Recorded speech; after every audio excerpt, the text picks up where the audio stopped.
and so are you. On today's episode, normally we are on the platform of zoologynetwork.com and broadcasting in that way. However, today, that's not an option. And so we will be doing this through my social media platforms, as well as Zoltan's platform. So those of you who are tuning in, you have a lucky free episode today, which is a great thing because today I am honored to be joined by Zoltan. Zoltan, and I'm not saying his name the way that he said. He's Guardian. Oh, it's perfect. It's yeah. Okay. So Guardian, I first found Zoltan. I think it was 2013. And at this time, there was a lot of things going on for a lot of people, but everyone was quiet about it in my world anyway. As far as I knew, I was the only one going through it. And I found him, a little YouTube video that explained a hug, what a hug from a light being or a higher from these particular ET groups feels like. And I was like, somebody actually knows. And then he disappeared. And fast forward several years, then it was summer of 2020. The lockdown was in full swing. I was homeless with my 5-year-old, and I found a channel called Guardian of Orion. It came to me, and it was the most bizarre thing because I didn't know what light language was, and he was doing this light language from these light beings, or I didn't even know what was going on. And he held these Monday groups every week where he went live and he would talk to us and let us have a conversation. And those of us in the chat got to talk about stuff that's going on for the first time. And I didn't do anything on Mondays except join Guardians Live on Mondays. That was what we did. And I came up with, that's actually why I go by higher vibrations as well, is that name came to me. I needed a name so I could openly share what was going on and not feel like I was going to get caught. And higher vibrations came to me because this way, when we speak the truths, the secrets with this collective word, then we get to release all who are encumbered by the secret. While we speak our own, we speak it for everybody else. And so this is why I did this. And then fast forward a little while longer, I just want to continue just really quickly because Guardian's a really important part of my life. He created a lot of beautiful spaces and comfort and safety places for me to be able to speak. And as a result of what Guardian has done, I have a YouTube channel. I do Zoom meetings with people. I meet people. I get to speak this truth. And I get to help liberate the masses. And Guardian was my second subscriber on my YouTube channel. My mom was the Really? first. Your loving, supporting family. So I just want to say, thank you to Guardian for the impact that you have had on my life and continue to. And thank you for joining us today. Yeah, likewise. We've been like a huge catalyst in each other's growth in the past 3 or 4 years soon. So I'm grateful to also have you in my life as well. Thank you. So you have a really cool accent, and I know a lot of people are going to wonder. So where are you from? Yeah, I'm Hungarian and I live in Transylvania. So and currently it's past midnight around here. Right.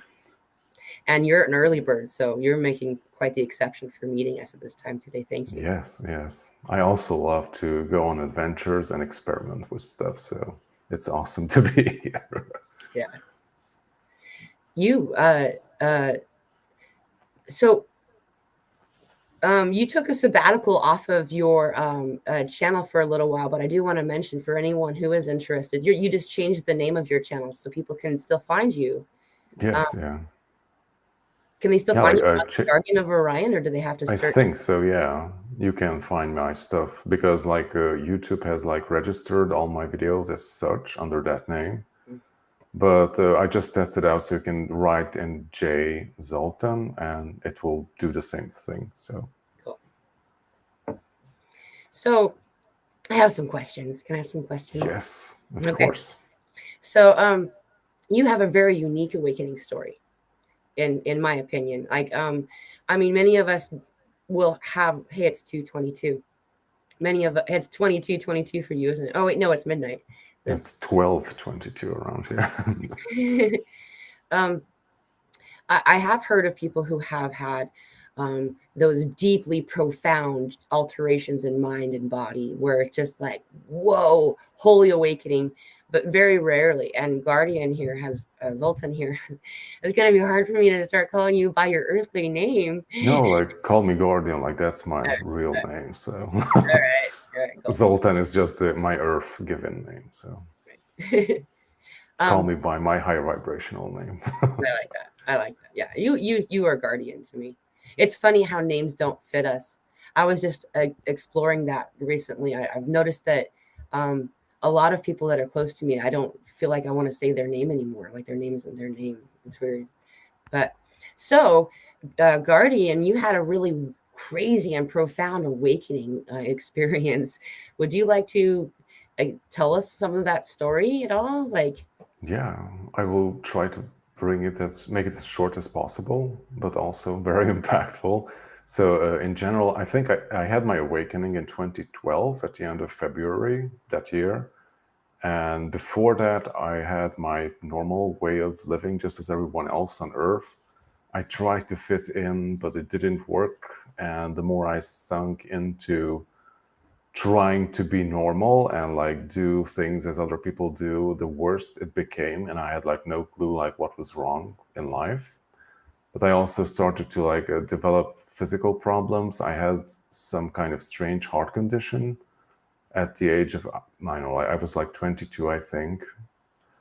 And physically, I was perfectly healthy. I had like multiple doctors check me, and I just didn't know what to do. And at the time, like, even though I was not in the so-called awakened community, I was like also hearing these rumors like it's 2012, the end of the Mayan calendar, and the world is going to end this year. And I did quite a bit of soul searching of like, okay, like if let's say it were actually to end this year and like this is my last few months on Earth, then like, was it an okay life? Like, am I happy where I am in life right now? Or I had these like very strange and profound questions all of a sudden because I haven't really thought of these things before. yeah. And I remember I was like, it was a pretty warm day, like the winter was going away, and it was such a pleasant time outside. I was thinking about these things. I just had this like profound realization. It's like, oh my God, like I was like wasting my life, and like all these things that I thought were like important are like crap. Like like it's not important at all, and I was just wasting my life away on unimportant things. And all of a sudden, when I had this like realization, this like huge like wave of like love just came through me and over me. I'm not sure, but it's just completely overwhelmed me emotionally. And yeah, like I just started to like cry for days after that. So I had like a very serious crying session that lasted probably a few weeks. So every day, a few hours. Yeah. Of just like going through that sensation, like, oh my God, like this huge, profound experience just happened to me. And like how amazing it was, but also like very challenging, also because it forced you to question things that you thought were okay in your life. And now you just realize that, hey, like things need to change and you have to do some busy work Yeah. to change all those stuff in your life. But it was also very exciting at the same time. And I'm very grateful for that. And then you also have to, or not have to, but we find that after we have those kinds of experiences, the world around us is still operating as usual. So it's like your alarm clock still goes off at 6 a.m. You still have to go to work and talk to these other people while you're like, I just talked to 18 galactic races. What the heck? You know, like Yeah. Yeah, like the strange thing is that I'm not sure like how to categorize, but if anyone is like familiar with the book ET 101, it's like an awesome small little channeled guidebook if you choose to incarnate on planet Earth. It's like a guidebook of like how to go about stuff here on Earth and like how to reconnect with your star family. And in that book, there is like a section of like how different types of soul groups chose to incarnate here. And I'm part of the heavy artillery units who are like fighting on the front lines, who are like able to like rapidly shift in consciousness. And yeah, like I recognized that very early on with me as well. Like I was able to like do like a 180 turn in just a few days. And like the strange thing was that yeah, like just as you said that, hey, you still go to work, you still have the same family and friends, and they're like, what the hell happened to you? Like, are you sick? Or like, why are you doing these things? Or like the things that were important to you last week, you're like throwing them away. Like, yeah, I think it was much more stranger to people around me, and they needed like a year to like really cope with that. Like, okay, like something happened, but it's not clear what. It's weird, but I guess that's how you're right now. So. Yeah, like they're waiting for you to go back for a while. They're like, Yeah, like, and that's like that's what I receive from many people, like even today from time to time. It's like, oh, like this is just a phase in your life, and you're just going to like go back as you were, like, just yeah. right. It's not important at all. And the lasting effect that it has in a trickling way is pretty cool to watch the world around us, the people around us after a while. But yeah, you're right. It's um and I'm just this part of the story that you had told. I hope you don't mind me telling this. You've mentioned it before in your lives, where so that cartoon Avatar. Um, Remember we talked about where you had gone. We'd done that one part of the one of those episodes where it Oh, said the chakra clearing. yes. Would you? When in your awakening did that happen? I think it happened like 2 years after my awakening. So I already done a lot of work and had like a lot of crazy experiences up until that point. And yeah, like that was also a pretty big turning point in my life too. Yeah. Yeah, like should I talk about that If you too? would, that would be great. Oh, okay. So basically, like the prelude to that event was that, yeah, like if you do some research online about like the Guardian Alliance or like what Guardians are, there isn't much information about us or them. But yeah, like very early on, I had like very strange experiences that like usually spiritual people didn't talk about. Like I had many run-ins with dark beings and like protecting people from dangerous situations or escorting people through war zones or stuff like that. And I was like, hey, like what is happening to me? Like, why am I having these strange experiences? And I think by that time I kind of like I kind of understood like what my part in this whole awakening is. And yeah, like before that experience that you want me to elaborate on, Yeah. I basically had I wouldn't say like something like a fight or something with the dark being. Like I had to clear it out from somewhere. And I was at the very beginning of my awakening journey. So whenever I did something energetic, I usually used up my own energy to do it. So, which is like, don't do that. Like that's the worst thing that you can do. Is to like use up your own life force energy to do things. Like never do that. And yeah, like I did that and I burned up quite a bit. And what I haven't realized it at that time, but I was like bleeding energetically. Like I was like losing my life force energy across about like 3 days or so. Yeah. And it wasn't painful or anything. I was just literally like losing life from my body. I don't know how to explain. So I was just absolutely losing my strength or will to live. And like I was detaching from my body slowly. And for some reason that that episode from Avatar, The Last Airbender came up, and there's this an awesome video where someone did like a cut of just those parts with the chakra clearing, Yeah. of like going from the root to the sacral and so forth. and like each stage has its like own gatekeeper, like an emotion or a trauma or something that is like blocking you from opening that gateway. And for some reason, in that very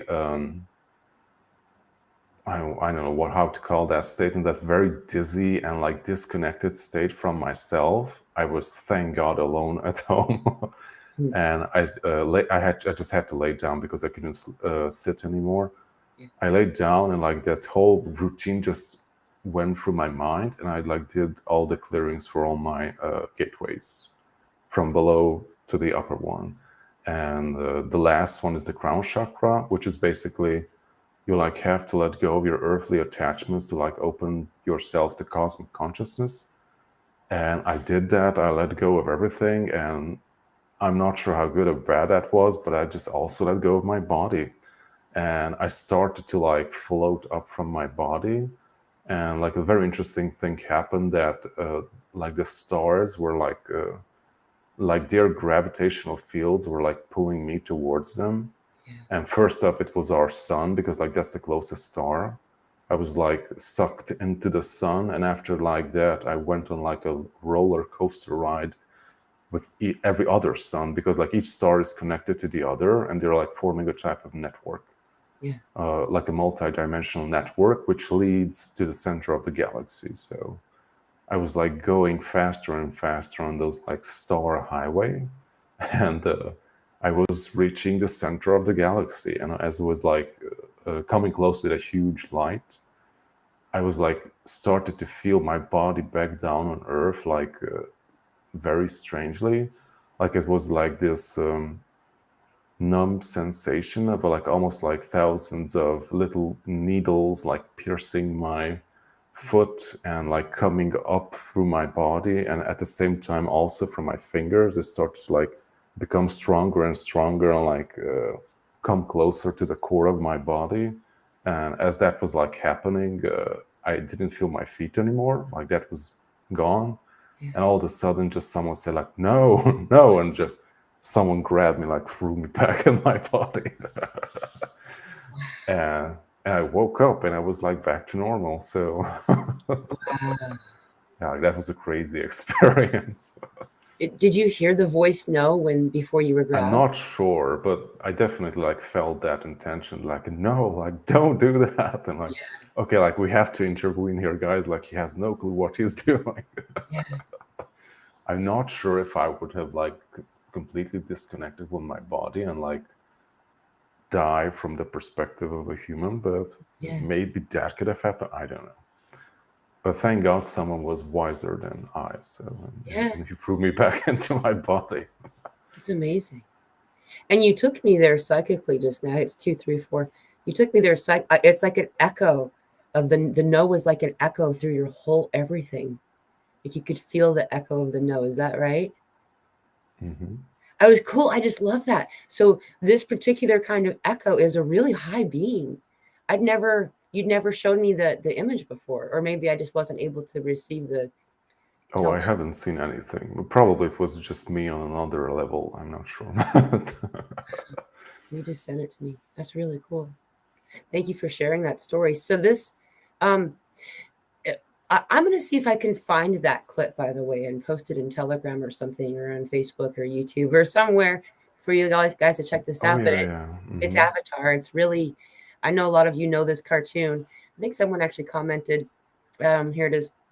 She says, uh, Squidgy says, Squidgy nuisance to AI says, I know it's a cartoon, but it's very profound. And for kids, wow, they will be so in touch. A good start. Yeah, it's there's a lot of cool things that Guardian and I have talked about over the years, that the code is written in all of our media, in books and riddles and rhymes and storytells and child stories, and mostly for me in my experience and Guardians, because we're geeks.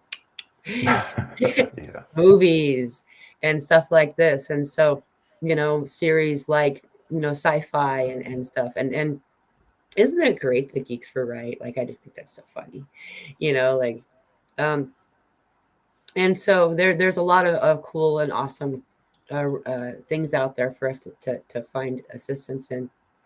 Um, so after you had this experience, when was this? This was before you started to do YouTube, isn't that right? Not sure. I think no, I think I already did it in 2013. So this was kind of a bit before when I deleted all my stuff from YouTube in 2014, I think. Why did you do that, by the way? I'm very interested. Yeah, why did I do that? Well, I went into more of the Earth relationship part of my experiences, and I wanted to like ground more. And I also felt that I was like sharing weekly like stuff that were happening to me, and at a certain point became like exhausting in a sense. Like I wasn't reflecting properly on what was happening to me. I was like rather all like just as something happened, I was already like thinking about like, oh, like how can I share this, and like how can I rationalize what happened so people can understand it. Right. And instead of like me focusing on my own journey, I was focusing on like how to make this digestible for other people. Or yeah, like and I felt like, okay, like this is really hindering me in what I'm supposed to do, and I should probably stop doing it for now. That makes sense. And then you did this again recently. You had a summer long sabbatical from YouTube. Yes, I was also very exhausted from doing live events and YouTube videos and all that. But I did it now in a much more grounded way. So, and I also attracted a lot more people, a lot more of our soul tribe. But I also think, in a sense, because I was sharing so many like galactic messages instead just my experiences, Yeah. I think most of the people were attracted to that. Yeah, I saw you're up to 17K now on YouTube. Congratulations. Yay! Although YouTube doesn't very favor our content anymore, but Yeah. we Well, still got there. this is why we're so I don't know how much you know about Todd Medina. He's a really awesome guy, and this whole Sology tribe that have created the platform Hmm. that this show is with. There's a lot of, so right now there's 21 shows, but there's like a whole bunch more slots, and it's gonna the concept of it is that it'll be alternative to YouTube. It'll be Wow. 24/7 Hmm. like YouTube as well, and Awesome. so eventually it's in order for, because I agree with you, I've been noticing this too. The skew has changed again, um, and it's just for now. I do have a question. You mentioned something, and I don't know if it's a question that you're going to be able to answer very. If you don't feel you don't have to, but you mentioned guardians, and that not a lot of people know what guardians are, and there's not a lot of resources. Would you care to take a moment to explain what a guardian is? Okay, I will do my best. Okay. Yeah, like in my experience, like there isn't many of us on Earth. Maybe just 1,000 or maybe less. I haven't really met in real life any of us, so we're like scattered across the world. I did have like a few experiences when I did something with the rest of our tribe or something, but that was like way back, and there was only like three of us that were like holding space for each other and doing something bigger together. But in general, like in short, I think it's like we're like I don't know, like the law enforcement of the universe, or I don't know how to say it, or like the white blood cells of the cosmos. Of like whenever like something is like out of alignment or like falls off balance, and like things need to be cleaned out, then we usually come into that place to clean stuff up, and that means dealing with a lot of icky energies. Wow, that's really amazing. Um, I agree with that. I My interaction with you energetically before I knew who you were was just that. There's something that Guardian here had taught me. So a lot of us early on, we have in our awakening, we have these we call them psychic attacks or whatever words we want to use. There's these energies that come through that aren't like the most fun. Yeah. Um, and as everybody, I had my own experiences, and Guardian here taught me the Kadosh, Kadosh, Kadosh, Adonai Sembayo, that, um, it's a chant of like, what's it mean again? I forgot. Holy, holy, holy Is the Lord of Hosts. is the Lord of hosts. And I know, and when we do this type of thing, what I notice is it looks like all of a sudden all these different colors, but it's mostly blue, white, and violet colors that just kind of like shoot down out of the ceiling. And then you find there's like beings there, and they just like kind of like clear up some stuff that's in there bothering you, whatever. I bring this up because I didn't know it, though, on a different plane, a different way, in some way. Guardian, you actually come with this group. Like you do, like you actually come. It's your energy. And that's how I was so familiar with you already, is that you've been interacting with me we've been, as you know, we've been energetically in conversation since the beginning, long before I was Pamela. I'm not sure about that, but yeah. The strange thing is that I don't remember these stuff, but like other people who know me shared experiences that they had. Like when bad things happen, I appear and like clear things up, and like they know like when I'm there, then they're safe and they're calm and like everything is okay. Yeah. Yeah, I mean, it's just it makes sense that that's you can identify yourself as that. And I wonder, so how many do you think there are? How many guardians do you think there are incarnated? Like, I mean, guess. I won't hold you to this. No one can. I don't know, maybe a few thousand if there are. I'm not sure. Like we are not in the majority, like that's sure. Right. I think because like there's no need for too many of us. Like we are like I'm not sure how to describe it. Like we are able to move huge amounts of energy easily. So we don't. There is no need for many of us. Right. To do the work. Interestingly, there's usually a single. I mean, like most energies that people, that the energy of them I interact with, they typically will be different. They'll look different in different times in different ways. But for you, you typically always have something Egyptian going on. Yeah, I had a lot of lifetimes there. So is that why? Just because it was so many? Yeah, I had a lot of it. And also as well, like, connecting with it recently again, which is very interesting. And yeah, like many memories have come back from those times as well. And basically, like what I remember is that I was doing the same work that I'm doing now, like throughout history, just in different parts of the world. And a lot of it was in ancient Egypt, basically. That is why that's why it resonated with me so much, even when I was like 4 years old, I think. Like up until I was like 7, I was like obsessed with ancient Egypt. I was like copying hieroglyphs and stuff like from books, even though I like had like zero clue of what I was doing. So, but I was like obsessed with it at that time. That's really then cool. I later found out why. So kids knew their stuff. Yeah. Yes. Back then you didn't know why. You just No, I just found it very intriguing. I just couldn't get enough of it. And sadly, back then, there wasn't as many resources as there are right now. Yeah. Like I only had like a few books or so on this subject, and I like knew them in and out. And I was like collecting everything that I could back then, like 30 years ago. Wow, that's so cool. So, through this means that I shared a life with you. That you mind if I won't expose that. But so do you want to say who we talked about who you were at one point in this? I remember you said you kind of. Let's move on. So I didn't ask permission to discuss certain things. You know. Yeah, Okay. but you can go. We can go into that as well if you want to. Okay.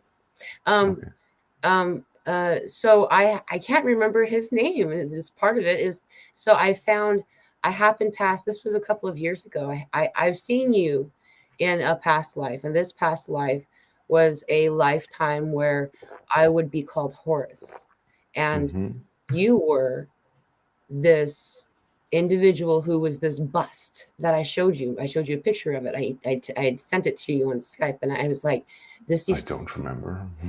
Oh, darn it. Okay. Well, That's okay. That's probably why they were like, just move on. Okay. I do have some more questions though. I do before we get it be too far away, and because I know that you only have an hour today, because it's so late in your part of the world. Yeah, like we can stretch it a bit if it's necessary, so it's okay. Thank you. I'm really interested. It's okay. Let me briefly start this by saying, Guardian and I haven't really talked lately. We talk all the time, and I still do energetically feel connected, but I just don't. Just like everybody knows. Anyway, so I have been having a series of ET encounters this calendar month. So it started at 11:11 p.m. on the 31st of August, ended at 1:11 a.m. on the 1st of September. This first one, where this inner earth being came to me, physically approached me, and a lot has happened that I won't go into right now, that I've already kind of told a lot of people that are listening, and I can tell you about it more later on. But a lot of things happen. Long story short, now I've been met with a bunch of other beings since then, and um, this inner earth being initiated what he called a profound detoxification from the matrix. And I didn't know what that meant until I'm now finally figuring it out. Why I'm bringing this up is that since this first initiation on the first, um, we are made to know that most of us will be engaged by at least 7 galactic races in since then into the next little while. And I've had a few more. I had a really profound and incredible one last night where there were 3 different types of races, and there were 3 of each of the 3 races that came to me.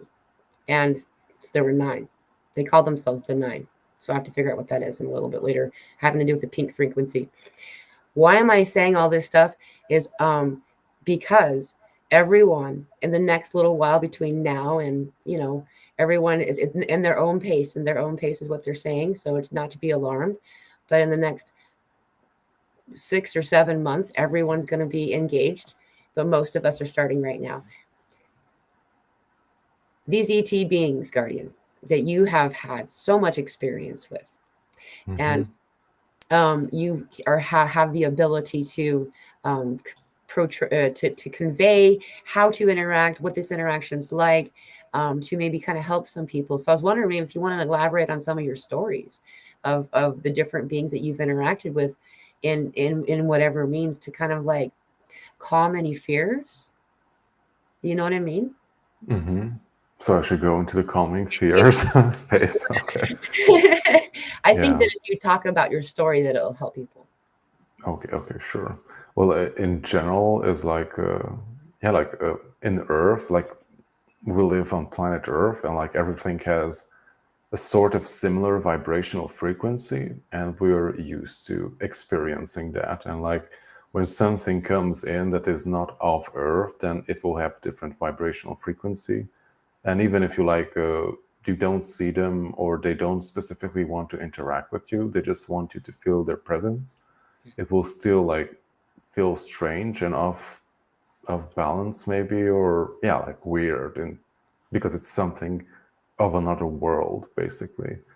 And they're just like trying to, I wouldn't say like test you, but like get you to know them a bit, like bit by bit, like, and also to see how you react to those situations, because they're like always constantly like observing us. Like even if you just maybe like see something on the news or like something related to them, they're like observing your reactions. Like, okay, like how do you react in this situation? Like how do you deal with these stuff in your own life? And like they're using that as a type of I think they call it like a barometer or something, or like how ready are you to take the next step and like have more interactions with them, or like receive more information regarding them. But in general, they just usually like send their energy, or maybe they send you some visuals maybe. And in some cases, in my opinion and experience, they can also like initiate contact with you just by you like finding something on YouTube that's of that energy. And that's like a very safe, quote unquote, and comfortable way of you experiencing their energy, because like you're okay with listening to something on your phone and someone else is telling you that stuff. Like we are familiar with that and we know how that works. And usually they can communicate in that way as well, like through other people, maybe channeling messages or maybe light language as well, because it will like click with you on a very deep level, even if you don't realize that it has, like it had an impact on you, which can like come into fruition later on as well. And yeah, like that's how I also had a lot of experiences. I know like I did videos of like light language transmissions, and it's like so interesting that people, I'm so thankful to everyone who's like writing in comments of their experiences, and people have so many varied experiences like listening to those videos. Like some people say they're just relaxed and it's like pleasant to listen to, or they fall asleep, or they experience activations, healings. And like some people say that they have like out of body experiences, like going to spaceships and all that. I guess like those are the more extreme ones. But yeah, like basically all these like channeled messages like carry a specific frequency, and if you like choose to tap into that, it can like trigger an experience for you. Right. Maybe not at that time, but maybe when you fall asleep or when you meditate, or it can happen in whatever shape or form is like best for you, basically. Yeah. Water. It always works out for me that if I haven't had a reaction, then later on, whatever it is the first time I interact with water after. So like if I'm washing the dishes, washing my hands, taking a bath, something about water, or even going next to water. Like I remember I went to the river. We live next to the Columbia River, and we went over there. And as soon as the closer we got to it, the more I was like, I'm so glad we're going to park, because like I was having a pretty profound experience. My daughter calls Guardian Meditation Man. Yeah. That's his What a name. great name. Yeah. It's really cute. And she mentioned to me a couple of times that about you having known her while you were Native Americans. And so she thought you were, she didn't know. Still Yeah, doesn't. like that's so crazy. Mhm. Yeah, Yeah, like wasn't she you your mom can. or something like that? I don't remember how the story goes, but it's weird how we find ourselves connected in every different direction. So, what is it that you, if you had to, if someone came to you and asked you, which is me right now, I guess, but it's just a hypothetical question, why these galactic races are approaching us at this time? What do you think it's now? Well, they've been approaching us and communicating with us always, but like we had these times in history when we were like more open to those interactions. And right now we're also entering another phase when we're again becoming more aware of them, and we are at the stage of our evolution when we can actually communicate with them more properly. Yeah. And also because they want to initiate us into their galactic society as well. I guess like many people have heard about that as well, but like that's the main point of them being here and like teaching us, so we can like evolve much more rapidly and more smoothly, I guess, so we don't have to make so many detours and experiment too much with unnecessary stuff. We can like we have all the tools and all the information to like, if you want to heal and you want to progress, then you can do it. Like you don't have to work lifetimes on unnecessary stuff as we did maybe thousands of years ago or hundreds of years ago. Mm-hmm. And now they're giving us the chance to evolve further, basically, and to meet with our star family in general. Yeah, I resonate with that completely. I'm going to tell you something about what happened last night, because I think that would be really cool too. A lot of amazing things occurred. I was awake until 5:55 a.m. this Yay, morning awesome. with these experiences. Oh, I know. I feel so bad. Like I emailed and texted so many people, but they're like, "What?" Um. Anyway. So, um, the coolest part is okay. What's happening right now is everyone's going through. Which we've been talking about going through the purge, for a little while, and what I had happen starting on the 1st of September was they called it a detoxification from the matrix. And I had no idea what the matrix really meant. I just found out what they meant is the matrix is our devotion to our secrets. We've been calling it devotion to our story, which it's part of it, but the secrets. So the privacies and the stuff that the posturing and the not saying certain things part. And so I don't know how, because I've had a really crazy month, Guardian. Like after this happened, I left my body. I'd not been in control of my own body for almost a whole month. And I was in the void watching myself be a pubescent boy is basically the energy I was for the whole of September. It was the most bizarre thing. Anyway, what that did is it made this pubescent boy tell everybody all my secrets and stuff that wasn't even really a secret. That just the little thought. Anyway, why am I telling you this? Is that it was a example of removing self from the matrix, and as a result, this is something everyone's going to do over a period of time at their own pace. Once we've completely removed ourselves from being invested in any of these secrets, then what happens is everyone's just themselves always at all the time. And because of that, you don't ever have to wonder who they are. They just are who they are. Like you and me, we're like regular people. In my opinion, we're regular. Then there's the muggles. Even the muggles will be like themselves, and you'll just know who they are. And when there's no longer a reason to question who they are, there's no longer suspicion. And that's why it works. And that's what they said, we're leaving the age of suspicion. And that's what's that. When we leave the age of suspicion, not just being, is when we get to raise up to this higher frequency. I don't know why, but they called it the pink frequency, even though everything looks like gold and white there. And I looked it up, the pink frequency doesn't actually show up on the spectrum according to these reports. So anyway, that's what happened to me last night. Yeah, you've been busy. Yeah, like how they refer to it when I communicate with them, usually they say that we're entering the age of total transparency. Yeah. Yeah. And also, yeah, like I also enjoy very much like ancient history and mystical stuff, like secret societies and things like that, or mystical teachings. For example, I'm very much into Hermetic philosophy and like alchemy and mysticism. And like one day my guides were like saying that, hey, like, like that's going away as well, because that's just another veil of like masking something that is much more pure.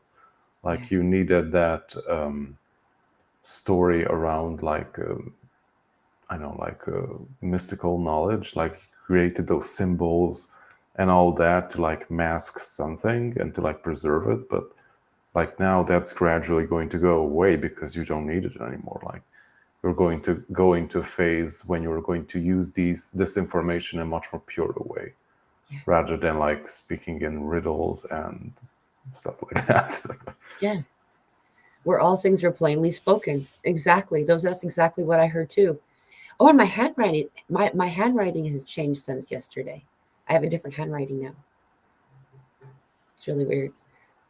There's this place of where all things are spoken, and therefore it doesn't need to be spoken. It's kind of like how I got it, because when you're no longer holding a secret, then it loses its importance. It doesn't matter. And that was another point to be made, is that, like, I mean, I Guardian, I actually had an episode of one of these shows where I spent the bulk of 2 hours talking about masturbation and stuff. Like we were just like Wow. full on talking about everything, and like and Well, you said there's no censorship here, so. well, yeah, I kind of hushed it because we are on YouTube right now, but um, but just I talked about everything, and it was good. It was, and I was freeing, and in my head, I swear like a sailor, but I try not to out loud, and I just let myself. I just did it. Like, I mean, everything was F this and F that, and I kind of still do that, but anyway, the point of that is that when that happened, I let it all hang out, and I was loved anyway. Like, and I was loved in not in spite of, but because of, and a lot of experience. Like I was by being boldly, bluntly, rudely me. Other people started to loosen up and start to tell their truth, and when we start to unmask the, just like in Scooby-Doo, who's the bad guy after all, and they take the mask off, and it was like, it was me all along. I've been my own prison guard. I've kept myself in the shackles because I've not been willing just to be myself. And sometimes myself is something that we compare each other, like on social media. People are, filters and editing and making it look and sound like, sometimes we aren't. Our imperfections is what makes us perfect. Our flaws are the threads that create the fabric of who you are. And nothing in the universe is a mistake, including you. So. Yeah, like otherwise we wouldn't be here. So. Exactly. As flawed and inadequate and defective as we feel sometimes. And so next, after we move into this, what do you think that's going to look like, Guardian? Once everyone's just translucent, or not, what's the right word? Transparent, I guess is the right word. Yeah. Once everyone is just ourselves. They said that what they here. I wrote some of it, but they called it heart path, I think. Yeah. And then it says all things you need will come to you easily from this point forward. All will follow their heart path into the future of not only liberation but truth. And they called me Sister of the Light. That made me feel happy. I was like, oh, yeah. I turn pink when I'm channeling. So people have been asking that. It usually, but now I have this screen, so it's really obvious on my skin. It's this peak frequency, I think. Maybe that's what that is. Anyway. You're turning pink? Okay. No. Yeah, like my cat just caught up in the cord of my headphones, so I hope he won't rip it off my head. Your cat. So what do you think that kind of world is going to look like? I'm not sure, but it's probably going to take quite some time and a lot of work to get there. Yeah, I think like many people will not, like be there or go there because like they are simply not of that vibration, or they're just like simply not able to exist or function in that specific environment, I think. Right. Like us, like who are willing to like do all that work, I guess we will experience this to some extent. But yeah, like I think the kids will be very easily having a good time and like getting there. Yeah. And all the old folks, we will have to do a lot of work to make it happen. Yeah, I think that, and it's funny too because then they revealed something else that I felt like kind of embarrassed about, and they we saw the world is going to be so cool. It's going to be so cool to be in. It's going to be such an easy world after that, and then what they showed was, and then people like you and I, Guardian, we're going to be looked at, and even some will refer to us as the masters. Or they just wouldn't care, or I don't know. I mean, I just think that's so funny that because I asked again because I was like, "Are you serious?" Like, I mean, I am so like I don't know. Yeah, there's just we're presented with the idea of who the masters are, and the masters are always like flawless seeming and like real disciplined. And I had pizza yesterday. I mean, Yeah, I also had some cake today, even though I'm awesome. on a very strict diet. So I had a cheat day. Oh, good for you. That's yeah. I mean, the thing is I find this to be one of the most important things. There's all this stuff about the ascension and our bodies changing and what we want to listen to our bodies and stuff. People forget to listen to the cravings too. Like sometimes, I mean, enjoy your human experience while you're still human. That's how I say. So like, you know, I mean, I know people who are also individuals who will be referred to as masters who, drink beer and smoke cigarettes and, do these things that people say are like so not spiritual. And it's like, I mean, I'm not suggesting anyone do one thing or another, but I am suggesting this: enjoy yourself. Sometimes my body does crave sugar, and like, I've been drinking coffee again lately. I've been so tired though. So tired. But I wanted to ask you one more thing. I know you will probably want to get going. Is that right? Yeah, like we could still stay like 20 minutes or Okay, so. cool. Awesome. Perfect. That's closer to how long this usually goes. I think Todd has us slotted for an hour and a half. But Okay, I managed to like unplug the cord from the belly of my cat, so we're good. Guardian's cat always comes when we're talking. It's just something that happens. Yeah. He has to show up. So I had a question. Oh yeah, so I regarding your so Guardian has often been connected with the violet flame. And so I was wondering if you can kind of elaborate on that a little bit, because right now we are in a time that transmutation is really, really useful. And you do have like a corner market on this in my world. Like I'll still send Really? your meditations and your Okay. trilogy light language. You did the violet, the blue, and the green. I have that as a folder on my YouTube channel for people to listen to that playlist. Um, so, would you kind of go into what is transmutation? How does the violet flame work? Okay. Well, just on a side note, we just did a live event on YouTube about this topic when we went into a lot more details and also did a meditation together if anyone wants to check that out.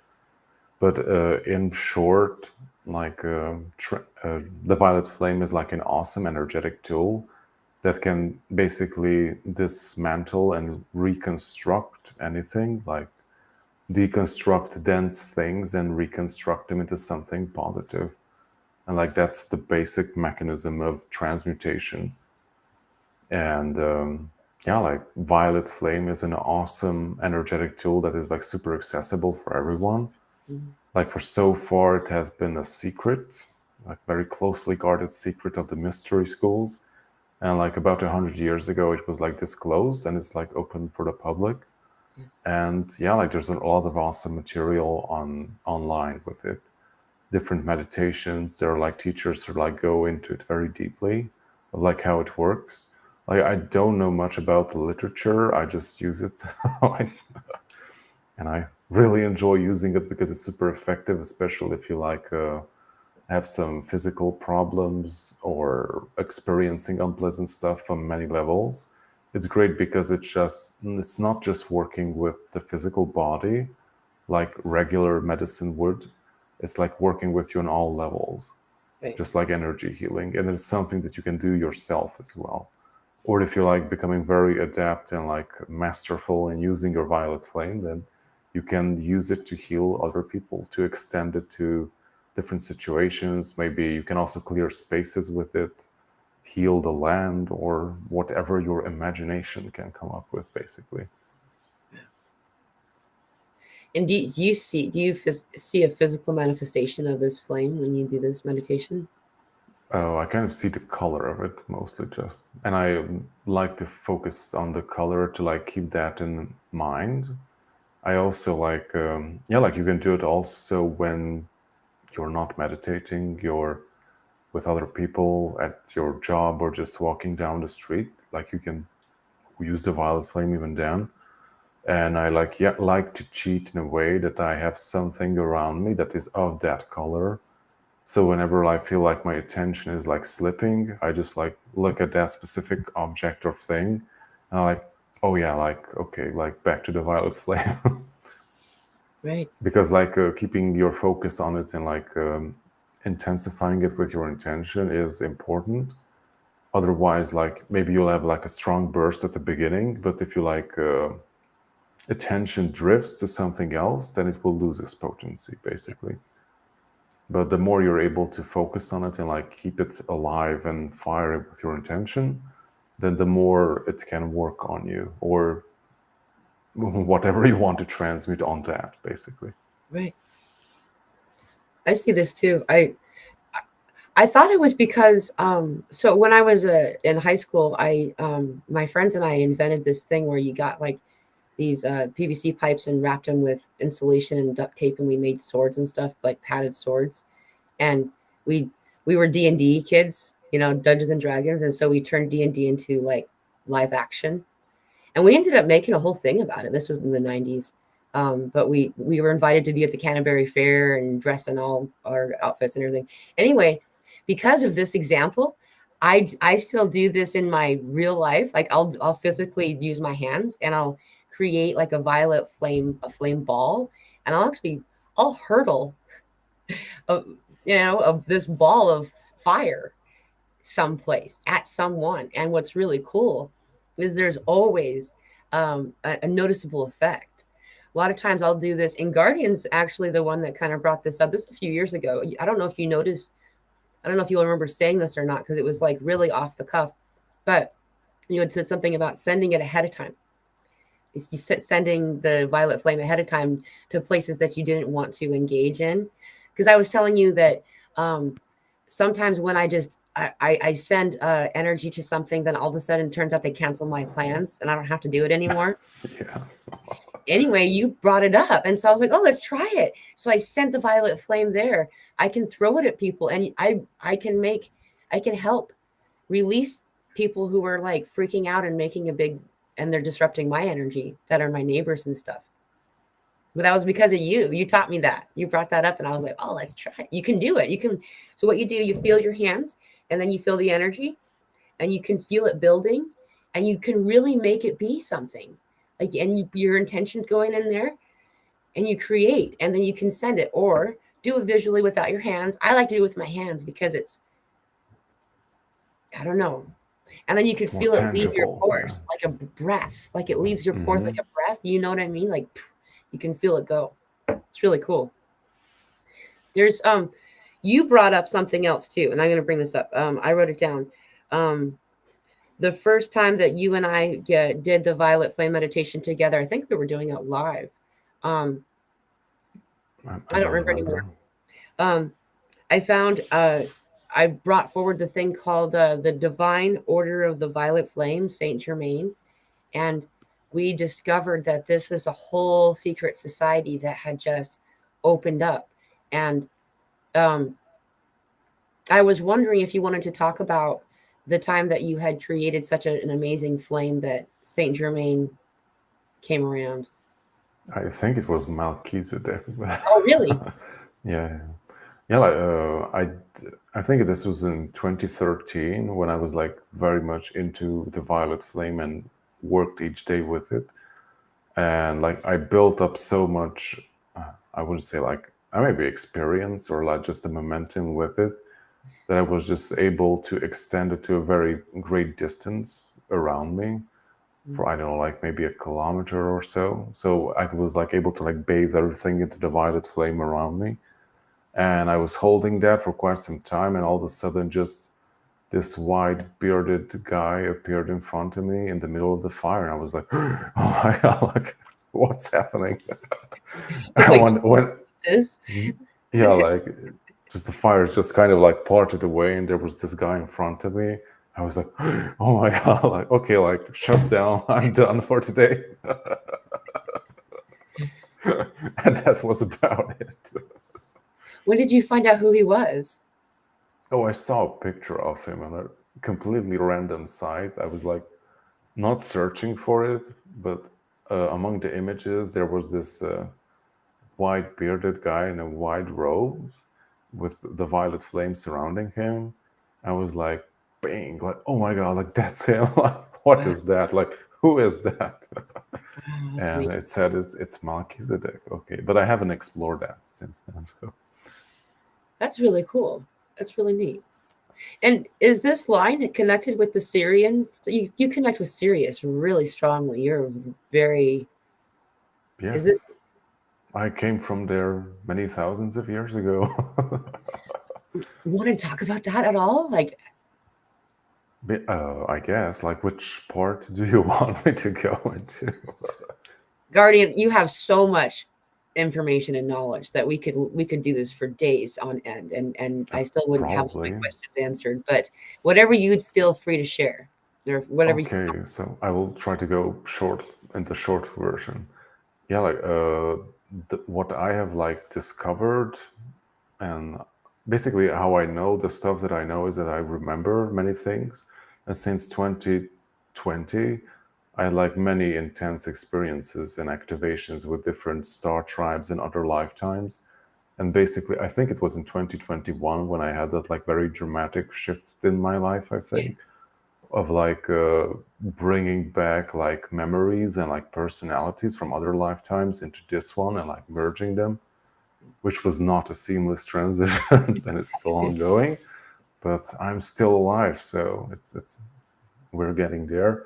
But basically, the whole process is that I had like I contracted with Mother Earth like back at the beginning of Atlantean days of to like teach the people of Earth and also like to guard them as I'm guardian and to preserve that information and to ensure that the age of light can happen. And that meant many, many, many, many, many, many lifetimes across thousands of years doing the same work. And yeah, like it started with Sirius that I think it's with our group that some of us chose to incarnate and like do the work on the ground with the people Yeah. rather than being back at Sirius and just sending loving thoughts and support to the ground crew. Yeah.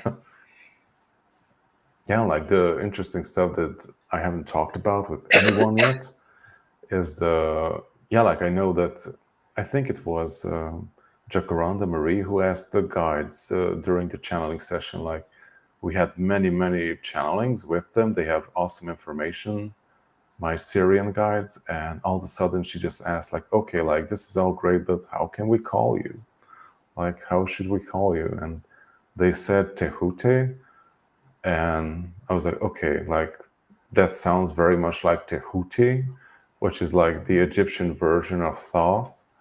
I'm like, okay, and I haven't really thought of that up until now. Like, why is there a different name to it, and why is it so similar? And I actually asked them, and they said like, Tehute is the part of the group that is like not incarnate, like they are the Syrian branch of the group, and like Tehuti is like the ones who chose to incarnate and become part of the earth. Oh, Yeah. wow. So which one's which again? Which one do you say to call? Uh, well, you don't have to call either if you don't want to. I mean, well, if you want to Yeah. call them, which one do you say? Tehute with the e at the end, then Huge. that's Tehute. Yeah, like those are the Syrian guides up in the heavens. And Tehuti or Jehuti is the Egyptian name of it. Like that is basically Thoth consciousness here on planet Earth. Like that's how they manifest in the world as Thoth or Hermes or whatever you want to call it. I'm very interested in this topic these days, especially being that they keep showing me visions of this white blue sun, this very large white blue sun. It looks blue, and but Mm-hmm. it's white, light blue, like a sky almost, but maybe a little bit darker. I don't know. And I know by the visions, it doesn't look like it because it's just an orb in the sky, but and it's always about the same proximity to me in visual range. However, what's happening is the sun's growing closer to us to help us somehow, and that it's the activation of the three suns. It means the three. It means this triangle of suns, and so that, and then starting in the summer of 2020, we had a whole bunch of forest fires in this part of the world, and it made it really easy to look into the daytime sky and look upon the sun and see what it really looks like because of the filter, the smoke. And that was when I first started to see that there were two suns. There's a smaller looking orange sun behind the white sun of Sol. Like the Sol is the sun we called the sun. Um, and now people are seeing it more and more. You can see it as the sun rises. It's so like there's the white sun, Sol, and then to the side, and off to the right of it is a smaller one. You can see it at sunrise until the sun is finally over the horizon. Then it's harder to see with the naked eye. So this is my information that I haven't shared with you yet. However, I'm wondering if you have any input on this, that this Syrian sun and there's all this stuff about Sirius right now, that it's for, I've had Syrians come in before, but nothing like I have this past month. Do you know what else is good? I don't know. It's kind of a weird question. I don't even know. Yeah, I don't know much about it, especially about the sun stuff. I haven't heard about that yet. Okay. Interesting. I'm really excited to see what's going to happen with all of this stuff. So with your channeling, like that's actually something that I found really fun and fascinating, is that Guardian here is one of the first channelers I've ever known that and so therefore I'll do it too now. He kind of paved the way of the example of channeling with the camera on. No one did that.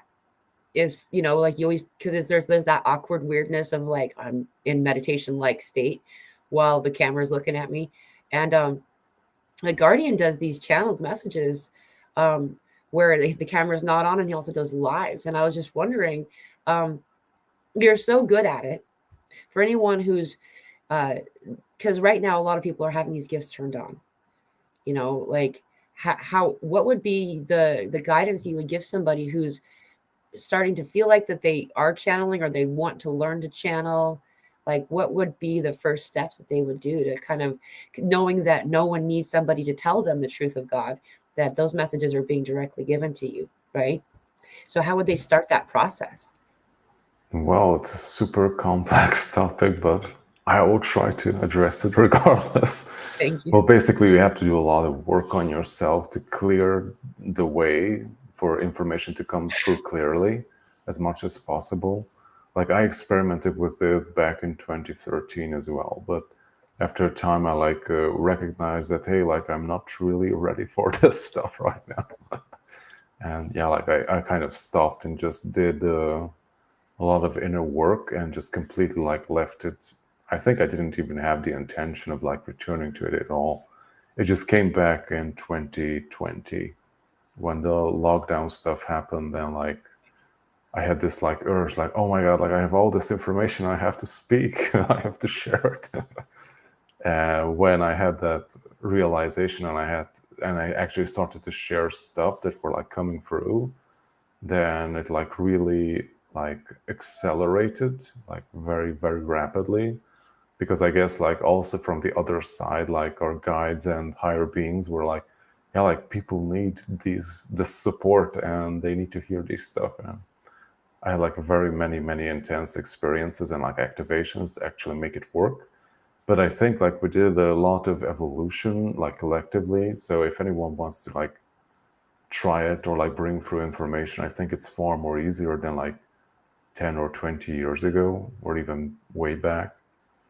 But in general I think like most of us are like connecting with our guides anyways, or like channeling stuff, and they are like the closest thing to you. And in most cases it's you, or it's another version of you from somewhere else. So it's very close to you. And yeah, like how to get there is, I don't know, like there are like different ways of doing it. Like I think like verbal channeling is the most complicated one, Yeah. and the most difficult one. But just writing stuff down is far more easier. But the thing that like I highly recommend doing before that is like clearing yourself, do a clearing meditation, realign yourself, like set up boundaries and like a safe space around you, do some psychic protection, and like make sure that nothing that is not of the highest good or light or in perfect alignment with your soul, then that would not come in and interfere with it. And like it doesn't necessarily mean that like evil spirits will take over you and like they will Right. make you do stuff. Like that doesn't really happen. Oh, Like you maybe, slapping yourself. yeah, like maybe in movies or stuff like that. But like interfering things can come in. Like it won't cause I don't know what, but it just like it will interfere with the whole process in general. And there's no, if you can filter that out, then why wouldn't you do that and make your life easier? Right. Yeah. And you don't have to be afraid about possession and stuff like that. If you want to if you want to be possessed, then you absolutely 100% have to request something like that. So Yeah. Yeah. And or it's do some crazy ritual or something. So don't do those stuff. yeah. Yeah, I find that to be true as well. And Yeah, like just like asking questions is enough in my opinion. Like or like maybe address it towards your guides like, hey, like I want to know this, or please help me with something. And if you step out of the way and don't rationalize stuff, then information will come to you basically. yeah. And like that's the other key factor is like not rationalizing and putting stuff into the box. Like that's really helps. If you do that, that pretty much kills the message or like derails the entire process of channeling. Yeah. Yes, and when you're channeling in the automated or automatic writing format, the same is true. Like not to worry about spelling errors, logic. Like Guardian and I have had so many conversations about this where we've been like flipping through pages of in writing channeled messages, and then being like, oh, this doesn't seem like it's making any sense. And so we'll go back and read it because it just feels like it's a bunch of random words or something. And it's like, oh, wow, this is some deep wisdom. And then often I find, though, that once I've done that, then it's kind of hard to get back into the groove of pick the message up where I left off. And so my little 2 cents to add to that, just go with it. Just trust yourself. Worst case scenario, you'll go back and you'll find out you have 5 pages of gibberish. Let it come out. And most often it's not going to be gibberish. It's going to be some pretty awesome and impactful stuff. Yeah, like in my case with automatic or automated writing or how you call it, is that when I first did it, I yeah, like it's a really great way of doing stuff because like it's partially distracting your logical mind because part of your logical mind is busy writing, like that's what it's focused on.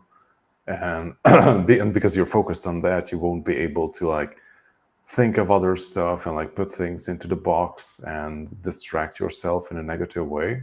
Yeah. And after a time, I like just realized that like writing down stuff that actually is readable is like also a nuisance. So Yeah. I went into like absolutely just like writing like scribbles that was not writing, but it like distracted my mind, and I was like able to bring through much clearer information. Yeah. This also comes through as drawings, scribbly, wibbly, sometimes looking drawings that like people call it light language. Lots of times these different types of, Mm-hmm. and it's activating in a lot of ways.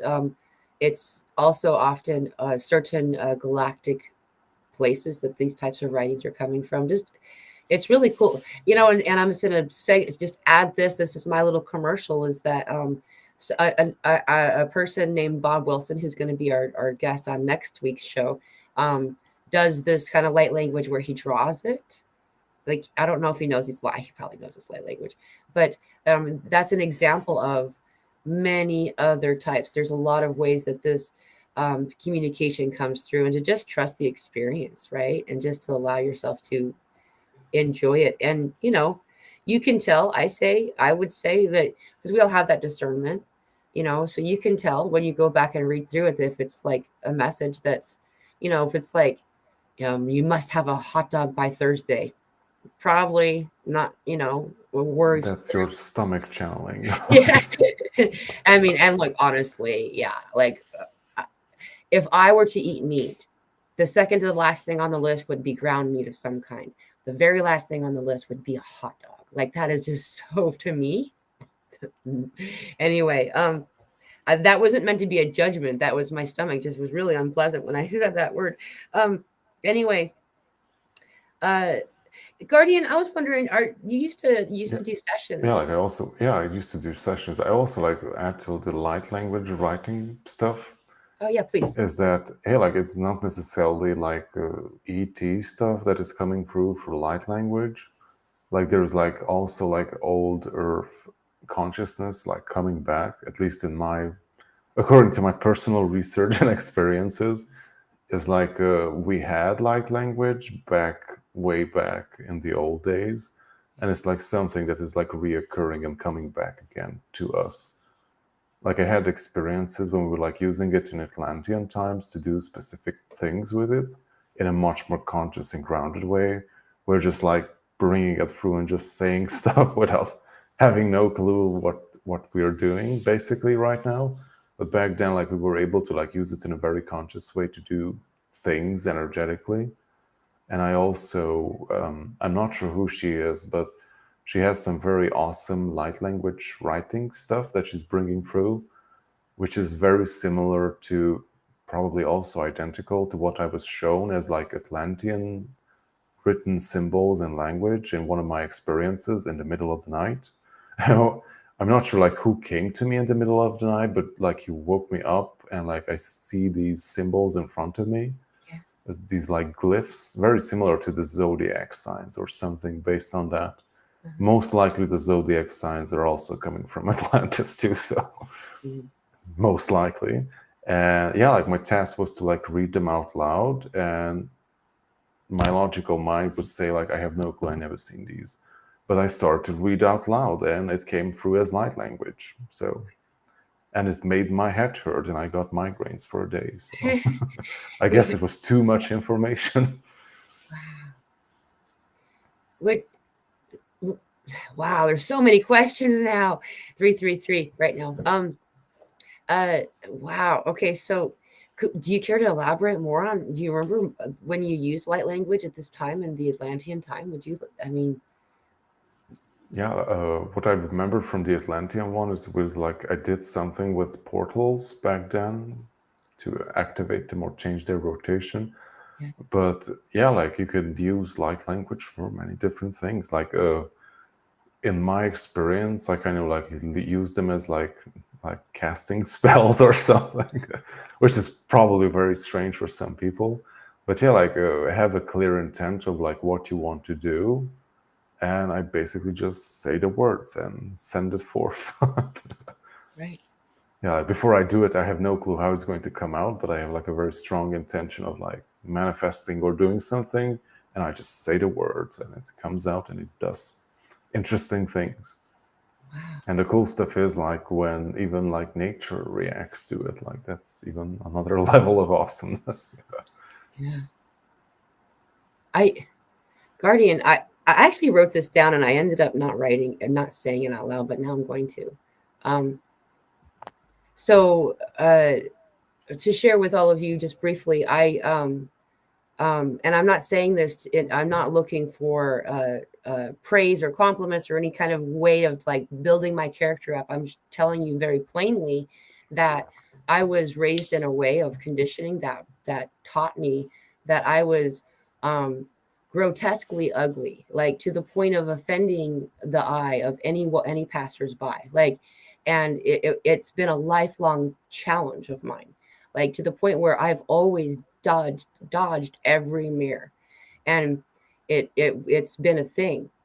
And then I began my interactions with Guardian here, and Guardian engaged with me in a healing and um, did this light language at the beginning of it. And when he did it, something changed for me. I heard a series of locks unlocking, like doors unlocking. He uncast a spell. He full on uncast a spell with this light language. And within a day or two, I can't remember, it was slow. I caught my own reflection and was shocked by somebody looking back at me that wasn't who I've been seeing in the mirror my entire life, like an entirely different person. And I've always never looked at the photographs of myself. I've never, just because it was so repulsive. And none of the photographs looked like the person I remember seeing in those visions, in those reflections. This really freaking happened. This is a real thing. And Guardian's light language uncast that spell and liberated me. This happened in 2020, I think, isn't it? Wasn't that 2020? Yeah, I think at the end of the year or so. You remember this story? Yeah, I just remember the dream catcher moving on above your head. Oh yeah, we had a physical phenomenon occurring during. So it was through Zoom. It was through digital means. I mean, Guardian's in Romania and I'm in America, um, so we were doing this. Would you care to? Because I didn't see it. I never saw the recording. You only sent me the audio. I think I sent you also the video later on, maybe, I'm not sure. But yeah, like it was so strange to see that, okay, like you had your eyes closed and you had the dream catcher above your head. It was just the feathers were just like moving like this. And you later said that there was like no windows open or anything. It was like March. So it was right after I started it was right before I started my YouTube channel. So it was February. So I wouldn't have had windows open. Yeah, it was February because it was my brother's it had to do with my brother's passing. Wow. So yeah, you remember that. That's really cool. And yeah, it caused a physical phenomenon in my body too. I was shaking violently, like neurological, like I was very aware of myself, but I couldn't move. Like I didn't not I just didn't want to. I really deeply didn't want to move is why I didn't move. I wasn't stuck. But I was in this like, yeah, you did this. You did this. And there's a question here from Robert Myers. It's good to see you, Bob. Guardian, will you be doing messages from Sirius again? He asks. Probably not. Yeah, I don't want to do them as I did so far. So I will like try to like maybe answer questions during the live event from them. Like when people send in questions in the community section, I will like address them in the upcoming live event always. And I bring through information from them, but I don't go into a deep state of trance. I'm just like getting notes from them regarding the subject. Right. Cool. Do you have a regular schedule for when you do your live events? Yes, I do. Like, you can go on my YouTube channel, and in the community section, I always post before the live event and when it will happen. But it happens regularly at Thursdays at 2 p.m. East, 11 a.m. PST, and 7 p.m. GTM or London time. Awesome. Cool. And I'm gonna, for those of you who are joining us on YouTube, you won't find it right now. I'll go back and edit it once it's done doing its calibration thing, and I'll put a link to Guardian of Orion's channel. Jay Zoltan. That was Jay Zoltan, yeah. But I was Guardian of Orion. But yeah.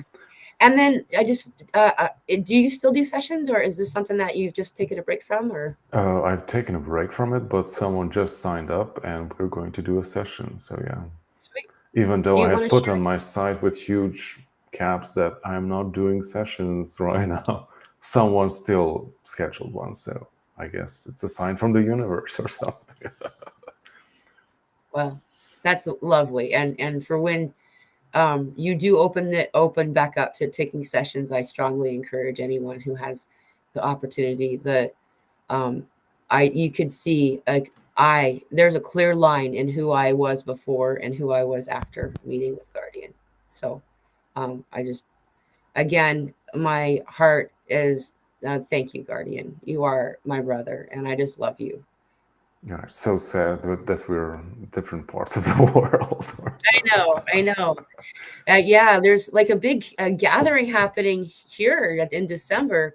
If you were closer, I would encourage you to come to Houston in December on the 8th, 9th, and 10th for that Soulgy Festival that's going to happen. But Yeah, that would maybe be it's a awesome. different time.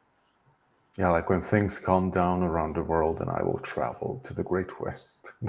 Oh, wonderful, wonderful. I look forward to those days. Yeah, like maybe do some live channeling sessions with the public or something. Dude, wouldn't that be so killer? That would be crazy, yeah. Oh, wow. So much fun. And then lastly, too, real quickly, Guardian and I have still in correspondence about this, but we're going to start to do a show somehow together in the next little while in the future, too. So you can look forward to finding more out about that down the road. And I thank you, Guardian, for joining Thank today. you. And I would love it if you would join me again on this show at some point. I know it's really late for you, so It not to is, feel it. yeah. Thank you for taking the time to come tonight. It was awesome. I thank you for having me, and I hope we can continue doing it. It was great.